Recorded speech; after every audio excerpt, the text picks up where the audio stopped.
Condômino antissocial. Dr. Tiago, de modo geral, o que vem a ser um condômino antissocial?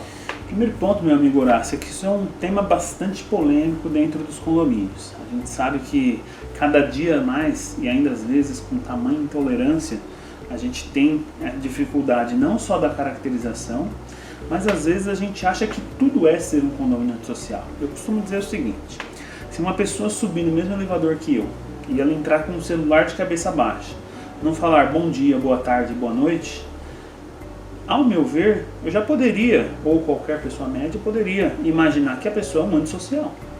Agora, a questão é saber se esse antissocial ele é importante ou ele é determinante para que nós venhamos a dar as aplicações de penalidades dentro do condomínio. Então existe aí uma grande diferença. Também existe uma grande diferença de saber até que limite vai esse ser antissocial. Às vezes a gente imagina situações em que a pessoa vai até contra a vida dos demais, ou a integridade física.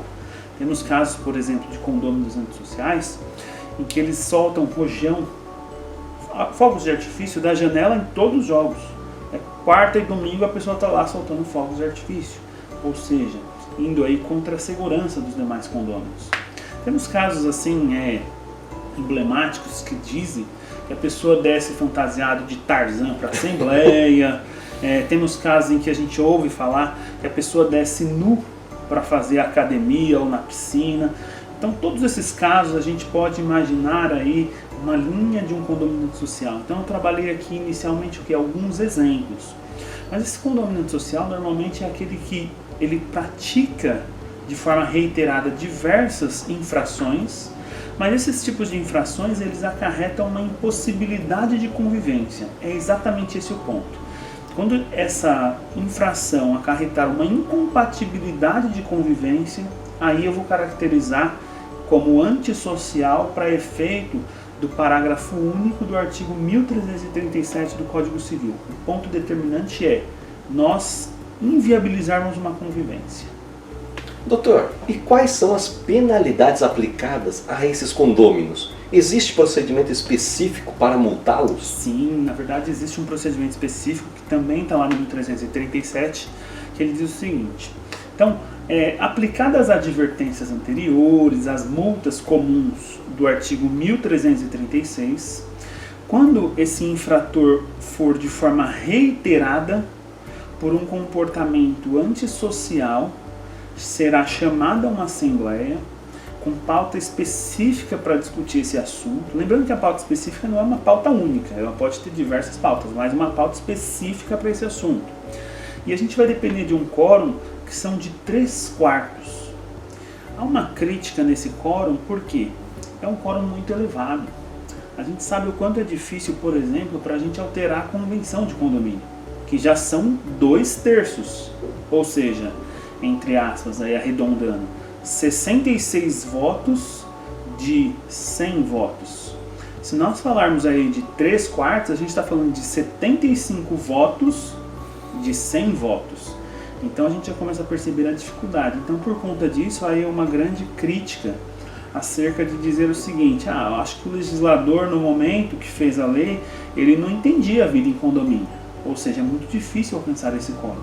Mas a gente necessita do quórum para a aplicação dessa multa, que pode ser até de 10 vezes o valor da cota de condomínio, dependendo do tamanho da sua infração, dependendo da gravidade da sua infração. Ouço dizer também, que até expulsos ou excluídos do condomínio eles podem ser. Isso procede? Na verdade, a gente tem tido algumas decisões. Quem defende o lado do condômino antissocial, ele se basearia no quê? Que não existe na legislação um artigo específico dando esse tipo de penalidade. Então eles dizem o seguinte: como que podem excluir? Quando a gente fala excluir, é tirar esse condômino antissocial da convivência dos demais, ou seja, segregá-lo. É dizer a ele o seguinte, entre aspas: estamos ali te convidando a se retirar da vida em condomínio. Isso quer dizer que ele vai perder o apartamento? Não, não necessariamente. Porque o direito de propriedade dele tem diversas facetas. Existe o direito de uso, gozo, fruição e assim por diante. Ou seja, ele ainda pode vender o apartamento, ele pode locar o apartamento, mas o que ele não pode é utilizar esse apartamento. Então, as penalidades, ou melhor, quando a gente fala de se ele pode ou não ser excluído, sim, ele pode, a gente já tem visto algumas decisões. A linha geral, a linha de quem defende a exclusão é dizer o seguinte: como que pode uma pessoa, em nome do direito de propriedade dele, que ele fala, não, eu tenho direito de propriedade, então eu posso tudo. Pode, mas desde que você não anule o direito de propriedade do seu vizinho. Ou seja, o direito de propriedade, aquela visão antiga de que ele seria totalmente absoluto, não, muito pelo contrário, ele é relativo. A gente tem que entender os direitos e os deveres de todos os condôminos para a gente dar condição de convivência. Se nós não imaginarmos uma linha de raciocínio como essa, nós iremos inviabilizar a vida em condomínios. Dr. Tiago, muito esclarecedor.